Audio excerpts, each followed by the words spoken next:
Okay, so I have completed the first step of our assignment. I have sketched out my skull and I have included some antlers. So depending on what type of skull you're doing, you may have antlers, you may have horns. I also chose to include some flowers in my artwork. That's optional for you. And I've gotten that all sketched out and I'm ready to start adding some colors. We're gonna try a different technique, something that we haven't done yet this year. We're going to be using some washable marker to add some color to our artwork, and we're going to use it kind of like watercolor paint. So I'm going to go ahead and get started, and I'm looking at a reference image as I work. So I'm going to be referencing Georgia O'Keeffe's paintings and looking at how she used neutral colors, where the shading was, where the white, the highlights were in her work, and that's going to help guide where I put things on my work. So when you start, you want to make sure that you've got washable markers. The Crayola ones in our classroom are the best ones to use. So you're going to go ahead and grab yourself some Crayola markers to work with. Okay, and I'm just going to go ahead and get started, and then I'll talk about the process throughout.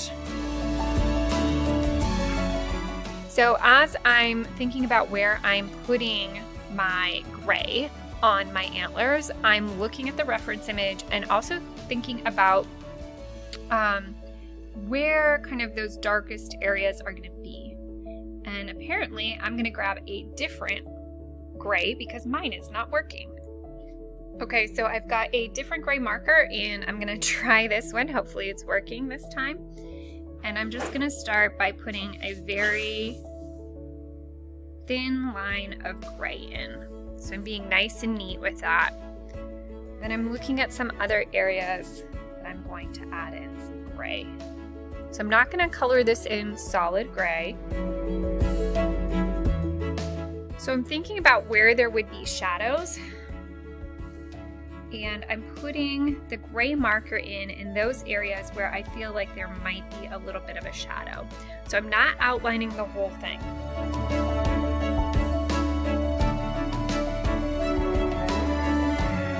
So I'm outlining right around where the flowers are, because when we have two objects overlap, there's usually a shadow cast between them.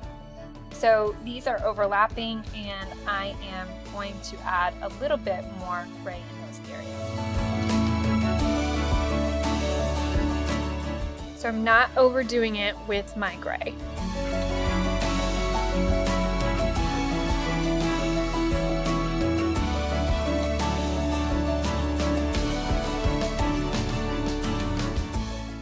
So I have one side done. I may end up adding more. And I'm going to start with a paintbrush that is wet with just clean water. So it does need to be clean. And then I'm going to go over top of that gray.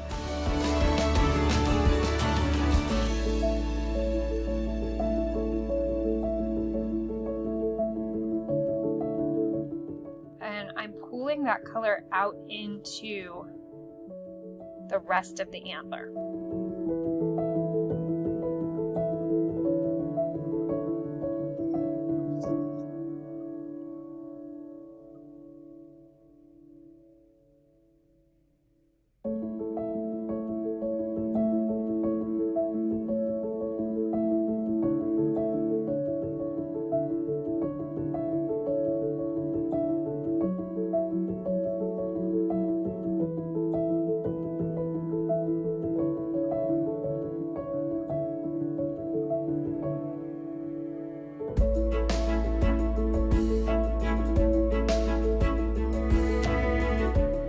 So in the video, I'll probably start speeding this process up.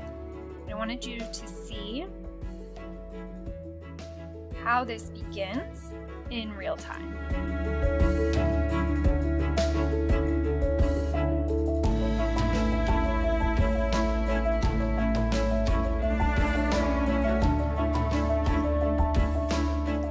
Your brush does need to be wet for this to work.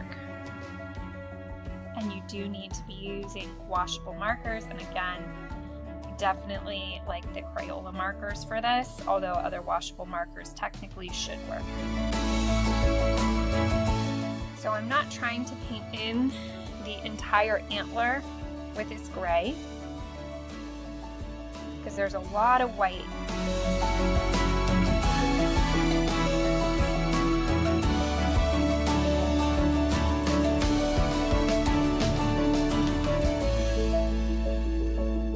So if I want to pick up some of the color, let's say I want a highlight in an area and I feel like the gray is coming together too much, I just wash my brush.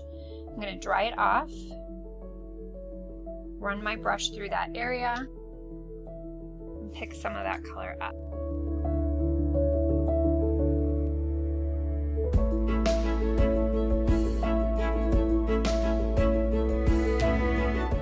You can see by using this technique, I'm getting some nice variation in value. So how dark or how bright the gray is. So I'm getting some nice highlights where my white paper is still showing through. I'm getting some variation in the value or tone because the marker has different values in it. And it just allows me to have a little bit more control and precision of where the color goes.